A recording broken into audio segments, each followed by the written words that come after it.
When the will was read, everybody figured she'd been crazy when she wrote it. And that included me.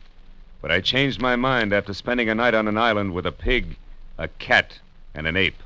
Because in reality, they were people.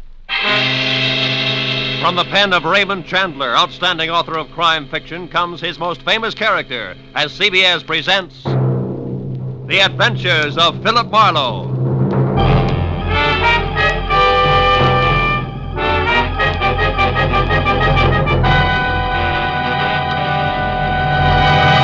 And now, with Gerlad Mohr starred as Philip Marlowe, we bring you tonight's unusual story, Where There's a Will. I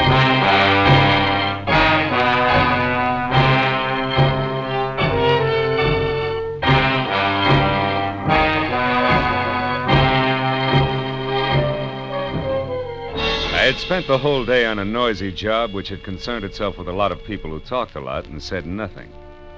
When I finally locked up my office for the night, I was worn out. As I drove slowly along the street, I was glad to be heading for home and a little peace and quiet. At least that's what I thought. But when I pulled up for a full stop sign, only a half a block from my apartment, something happened which brought my little dream of peace and quiet to an end. A car door opposite me flew open and something mighty excited jumped in. I'm being followed. Drive on, please. The law? No, please drive on. Okay, lady, get a good grip on the upholstery.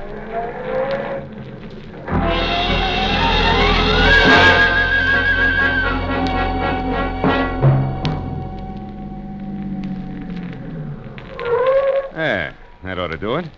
Now, what's the... Say, you look a little pale and beautiful. I'm always pale when my heart's in my mouth. Well, then why don't you swallow once, take a deep breath, and tell me who was after you? There isn't much to tell. He was a nasty little man, that's all I know. So thanks for making like Barney Oldfield, and good night. Hey, not so fast. It's impolite to hitch and run. Look, mister, right now I'm up to my earrings in trouble, and that leaves very little time for small talk with strangers. Even nice ones. Well, in that case, the name is Philip Marlowe, which takes care of the stranger part, and I'm a private detective, which makes trouble my business. Where do we go from there? No place.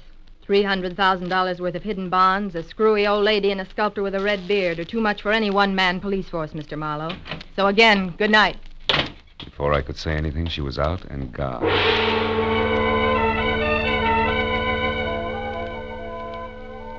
There was only the heady scent of taboo in the air, and the memory of a gorgeous profile with jet black hair and pale blue eyes. I sighed like a schoolboy and decided to put her under the heading of things that pass in the night. But I couldn't.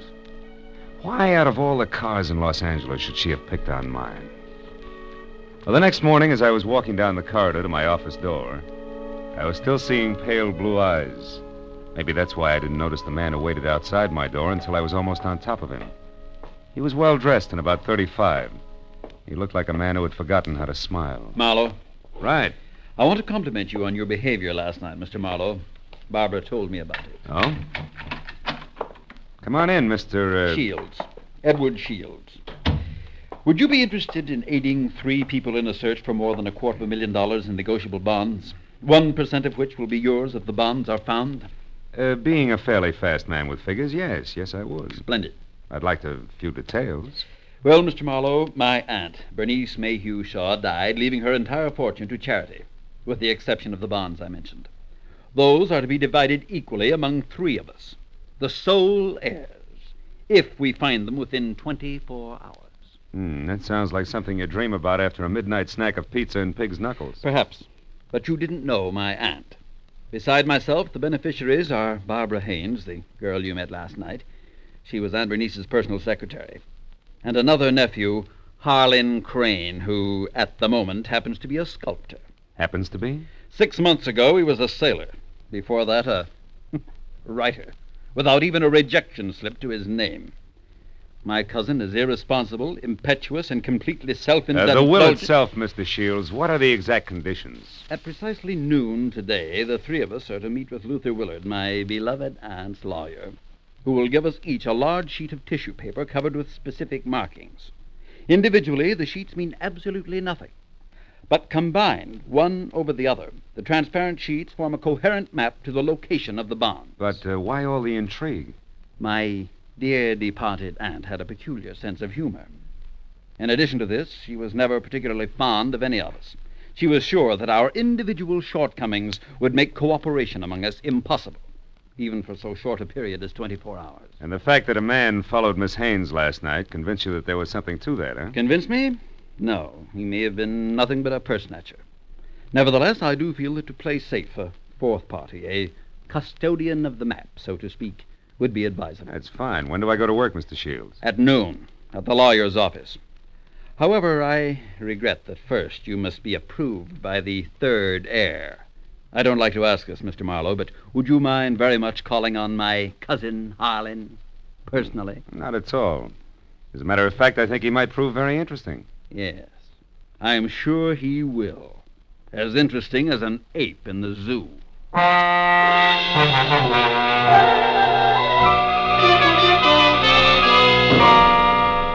I felt like saying, look, Shields, I'm not as gullible as I look. But then I thought a client's a client, and I decided to play along. Holland Crane, 6 foot, red-bearded giant, talked as he worked, wielding a 10-pound sculptor's mallet like it was an 18th century quill. I'll be frank with you, Marlowe. Money isn't everything to me and never has been. However, $100,000 will buy a lot of marble. Half the state of Vermont, I'd say. But coming to the point, Mr. Crane, do I get your seal of approval? Oh, I imagine you'll be all right. Anyone who can get by Shields, the all-American Scrooge, ought to do. Thanks, a million. I'm not being personal where you're concerned. It's just a matter of facing a fact bluntly. Edward Shields is conniving, avaricious, and dull.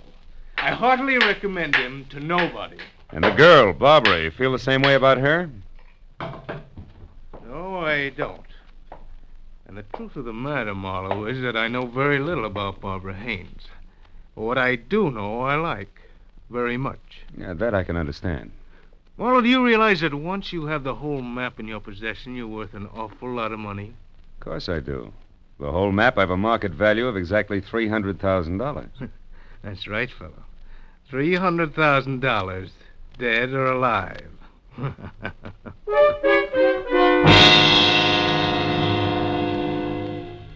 I know it was small of me, but I didn't exactly see the joke. And things got less funny as time went on. Later, as me and my trio got off the elevator at the lawyer's office, old Luther Willard, Aunt Bernice's attorney, was waiting for us, so excited he could hardly talk. I've been held up. What? Yes, a little man. He wanted the map. Little man, dark complexion? Yes.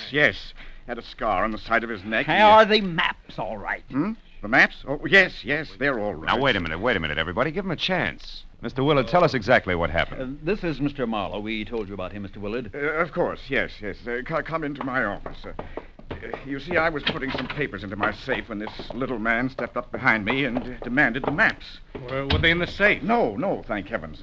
Make yourselves comfortable. The please. maps, Mr. Willard. Where are they now? Well, right here, where they were all the time. Here under the blotter on my desk. Clever of me, wasn't it? Wax seals, still intact. I'll take all 3 of them right now, Mr. Willard. That is, if there are no objections. All right, then I guess we can be on our way. Hold on, Mr. Marlowe. There are still 2 things you people must know.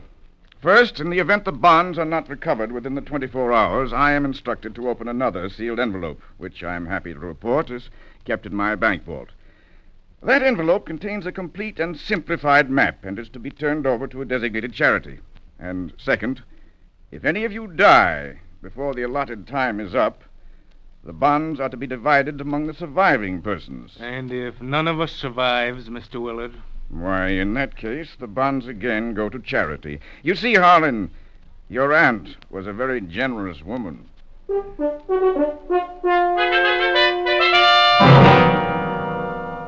After arranging to meet with the 3 heirs at Shields' place later that afternoon, I headed for the nice and public library, where I figured I'd be able to examine the maps in safety. By placing the 3 maps exactly one over the other, I saw that the bonds were hidden on the larger of 2 squares of land called Twin Islands, which were the personal property of the late Bernice Mayhew Shaw, and located in Indian Lake in the San Bernardino Mountains. As I left the library with the 3 maps in my pocket, I felt like a well-fed mallard on the opening day of hunting season. And then I knew I was being followed. As I slipped into a doorway and turned, I saw it was the nasty little man with the scar. All right, you, we're through playing tag. Oh, let me go. Ooh. Not yet, Shorty, not until you talk loud and clear. No, don't hit me, please. Please hit me down. I'll tell you everything. All right. If you're sure you can get it all straight the first time, there. Now the whole story, beginning, middle, and end. Yeah, like you say, whole story. Okay. Starts like this. Oh!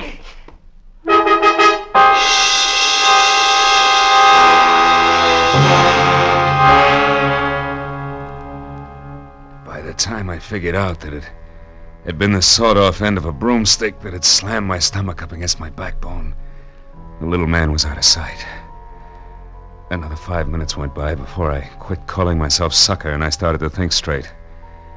Nearest pump depot on Cahuenga. I went up there and deposited 2/3 of the map for safekeeping until we were ready to leave for Indian Lake. And I found a telephone, and a half a dozen calls later I knew that a caretaker named Jumbo was the sole inhabitant of Twin Islands, and my last call was to him. I wanted some kind of a welcoming committee ready for us. When I left the phone booth, it was only 1 o'clock. So I returned to my apartment where I figured I'd rest until 3, when we were all to meet at Shields' place. But that was my second mistake, because the moment I closed my apartment door, I was positive I wasn't going to get much rest. I had an unannounced visitor. Yeah, you look surprised, Mr. Marlowe. I am. I didn't recognize you at first without your broomstick. Yeah, I traded that in on this .22 target pistol here. It's more expensive, but it's better. Makes me as big as you are. Maybe bigger. Yeah, but how much does it do for your personality? Quite a bit. Gives me poise, and poise gives me manners. So in asking for that map in your pocket, I'll even say please. Come on, Marlowe, I won't say please twice. No, I don't think you would. Here. Thank you. Now, before I go, one more thing. The hall outside here is straight and narrow, right to the stairs, and that makes it fine for shooting. So after I step out, don't do anything rash. For a while.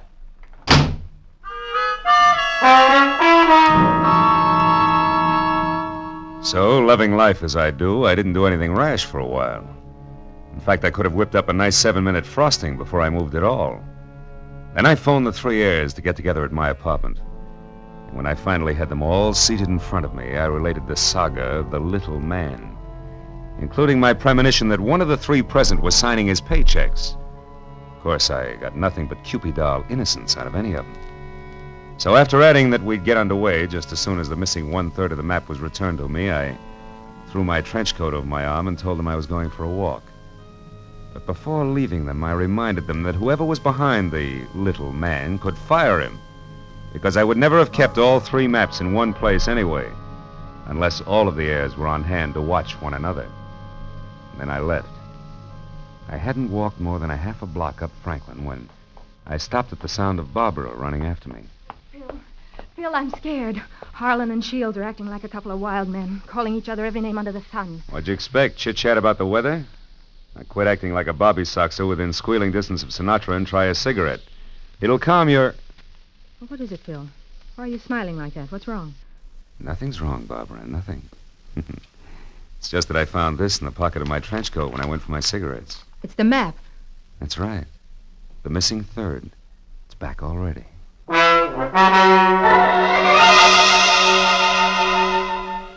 When that missing 3rd part of the map turned up so fast, I figured the heirs had decided to play ball.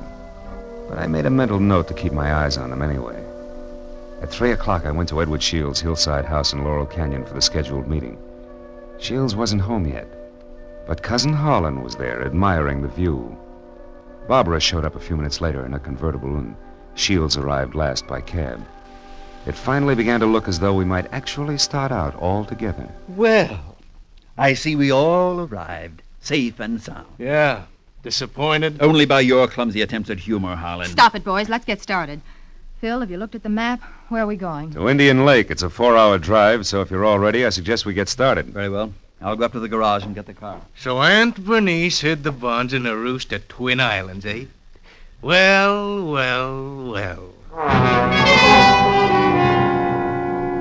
Nobody seemed surprised at the location Aunt Bernice had chosen to hide her bonds. And Harlan, Barbara, and I stood on the front porch watching Shields as he climbed the very steep driveway to his garage in the car. But Barbara got more of my attention than Shields. She made a mighty dreamy picture. And she leaned casually back against the rail of the porch. She wasn't aware that I was watching her. And I suddenly saw her go tense, her eyes filled with fear, and I quickly turned to follow her stare.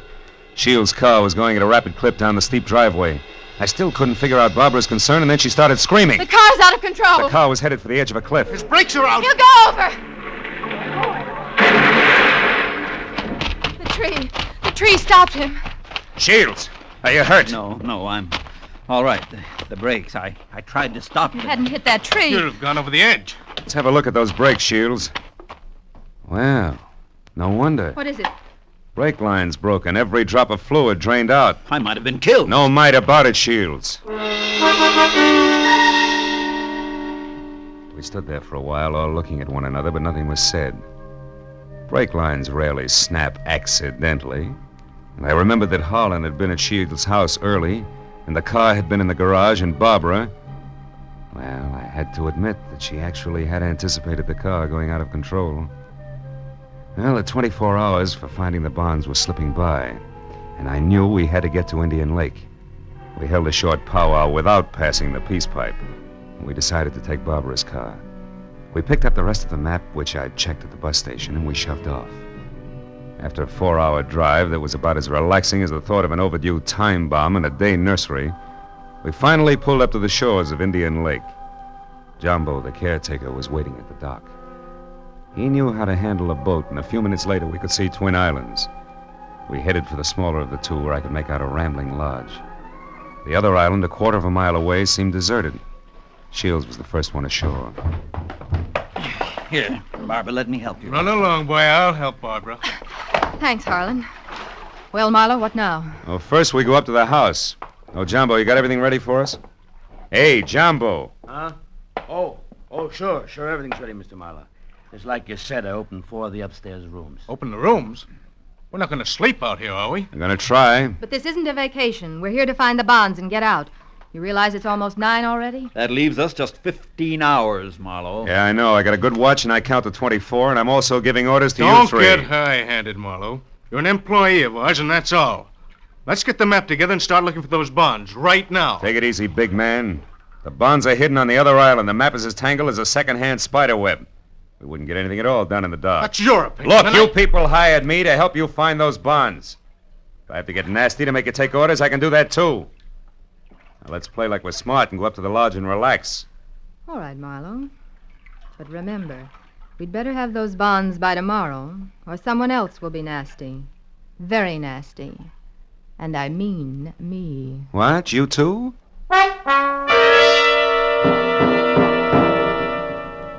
Getting the 3 heirs settled down at dinner table was quite a chore.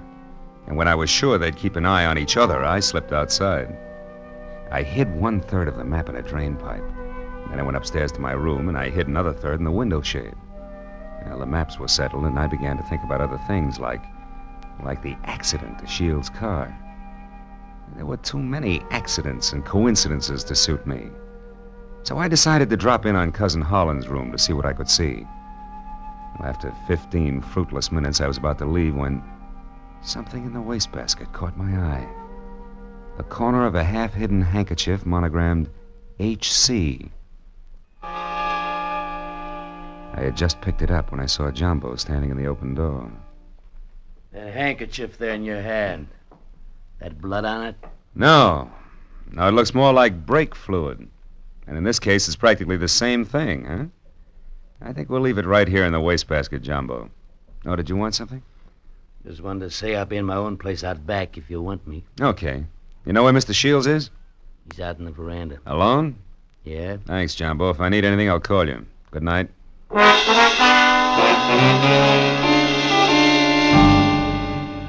Shields.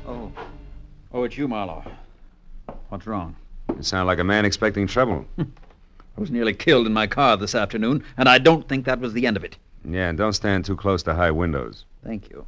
It's comforting to know that I am not alone in my suspicions. Maybe How are you betting? On the beauty or the beast? Don't be absurd. I hope someday to marry Barbara. Yeah? Well, a guy might be beating your time right now with a sculptor's mallet. You may be naive, Mr. Marlowe, but Barbara isn't. I saw them just a moment ago walking down to the boathouse. Harlan's galloping after her like a half-baked idiot, as usual. But if Miss Haynes prefers me, what can he do about it? There was an answer for that, but it seemed a little obvious under the circumstances. Well, a few minutes later, Shields went inside, and I made a beeline for the boathouse to water down a certain hot-headed sculptor named Harlan. When I got within earshot, I knew I'd be as welcome as whooping cough at a glassblower's convention. So I stopped and listened. Barbara, darling, I'm falling in love with you. You know that, don't you? Let me hold you close. Harlan, Oh, Harlan. This is real, Barbara. For the first time in my life, I'm truly in love. I want to do things for you, make you happy. Please wait. I'm not completely free. There are still ties with Edward, you know. Shields. That fat, stingy Babbitt. He's no man for you. Why, if he so much as touches you from now on... Wait a minute, Barbara. Marlowe, you cheap, snooping eavesdropper. Eavesdropping's a minor vice compared to some of the shenanigans going on around here. Just what do you mean by that? A word to the wise is sufficient. You, I'll give a few more. Now, somebody's trying to cut our little triangle down to two sides before noon tomorrow. What I've seen so far I don't like, so I'm warning everybody. Just what are you accusing me of? Why, Harlan, stop it. Don't be a fool. Will you cavemen control yourselves until those bonds are found? Come on, Harlan, let's go in. Good night, Marlowe. Don't get your head caught in any transoms.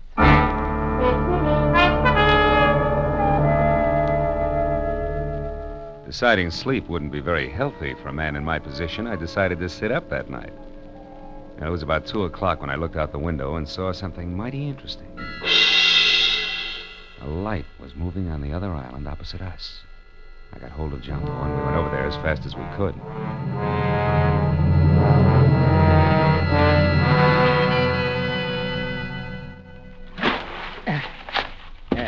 We're beach. That light's dead ahead, Mr. Marlowe. Looks to me like it's up on the picnic shelter. Yeah, I'll see you later, Jumbo.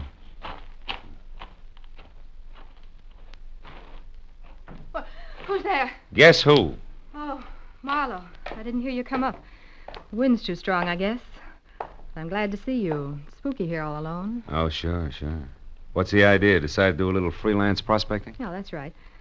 Bernice Mayhew loved this spot, and I had a hunch she hid the bonds here in the base of this table. Oh, I guess I was wrong.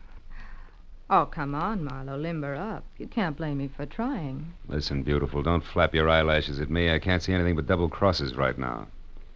All right, if you've had your fun, let's go back to the lodge, Don't be that way, Phil. Phil, the sun will be coming up in 2 or 3 hours.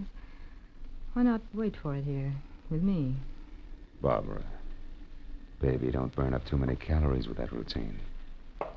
Because I only keep 1/3 of the map on me. You think you're so smart. Bright ideas hatch in that cute little brain of yours, too. Now let's... Oh, comes the gun with a pearl handle, no less. Stay away from me, Marlowe. Over there. Hey, what's going on here, anyway? Jumbo! Look out, Jumbo! Jumbo stepped into the light and Barbara turned.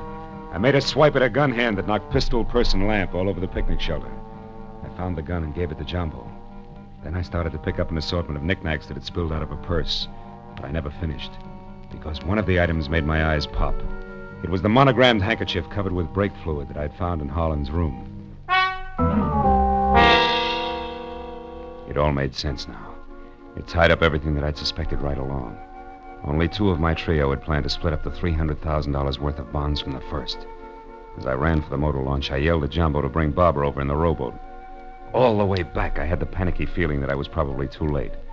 But when I sneaked in the front door of the lodge, there were still 2 voices, and they came from the open kitchen door. With my hand on my gun, I edged along the wall and peeked in. Shields, you're a fool. Perhaps.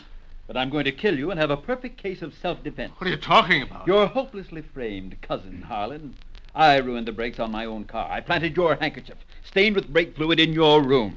Marlowe found it. He's convinced that you tried to kill me. He's also convinced that he was brought into this whole thing by coincidence. He doesn't know that he was deliberately involved in our search for the bonds, just so he'd make a reputable witness. You're out of your mind. Not at all. I'm going to kill you and say it was self-defense. Marlowe will testify that you tried to kill me before. What Marlowe's It'll be going to different. do is blow your head off if you don't drop that gun, Shields. Marlowe. Yeah, Marlowe. Who knows he wasn't brought into this thing by coincidence, but who stuck around to see the fireworks and who almost saw them just now. Bill, what's happened? Barbara, couldn't you hold Marlowe on the other island? You Shut up, Shields! Barbara's little mistake was that she should have gotten rid of Holland's handkerchief after she took it out of his room so he wouldn't see it. Barbara, I don't understand. You planned all this with Shields against me? Well, I did in the beginning, Harlan, but I changed my mind when I fell in love with you. I let Marlowe find the handkerchief in my purse. I wanted him to stop Edward. Oh, darling, don't you see... Come on, Miss Bankhead. Cut the dramatics. The show's over. Let's have it straight, huh? All right. We might as well if we're going to find those bonds before it's too late. Edward and I did plan it. We even hired the little man who tried to get the maps from you. And when that didn't work, you planned to get rid of Holland and split the $300,000. So we failed. So what? We're right back where we started. 100,000 apiece. Now let's go find those bonds. Not so fast, beautiful.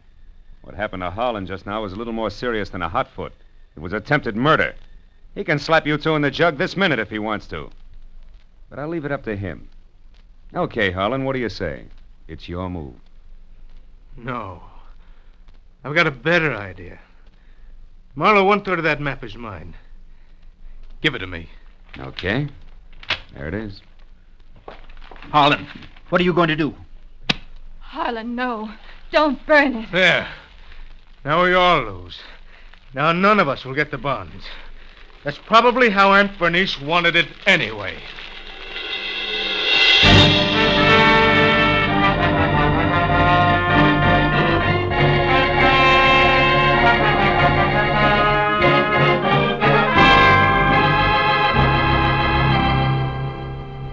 It was almost noon. I was standing on the veranda of the lodge, and a scrawny old crow was perched up on the roof. I saw Barbara and Shields quietly pull away in a boat with Jumbo, and I saw Holland lumbering off to the far end of the island to sulk. And as I watched the three of them, I couldn't help thinking. A pig in a pinstriped suit, an ape with a red beard, and an alley cat in nylon. Yeah. Keep laughing, Aunt Bernice. You were right. Greed, treachery, and rashness don't mix, even for 24 hours.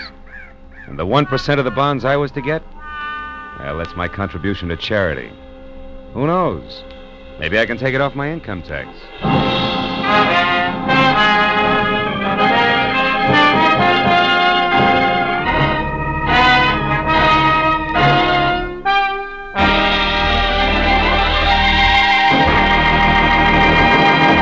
The Adventures of Philip Marlowe, created by Raymond Chandler, stars Gerlad Mohr and is produced and directed by Norman MacDonald. Featured in tonight's story were Mary Shipp, Parley Bear, Don Diamond, Ted Von Eltz, and Wilms Herbert. The special music was conceived and conducted by Richard Orant.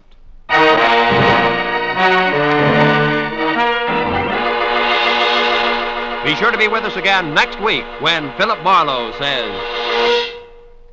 When I got the crisp $50 bill in advance, I figured my client had a heart of gold. But after I was beat up, double-crossed, and shot at, I realized just how hard a heart of gold could be.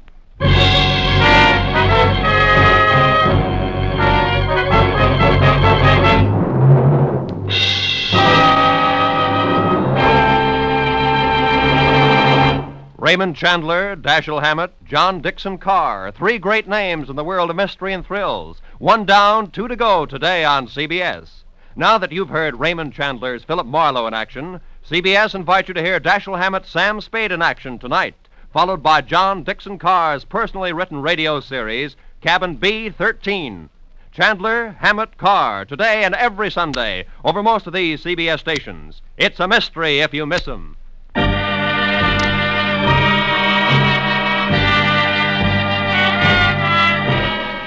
Roy Rowan speaking for CBS, the Columbia Broadcasting System.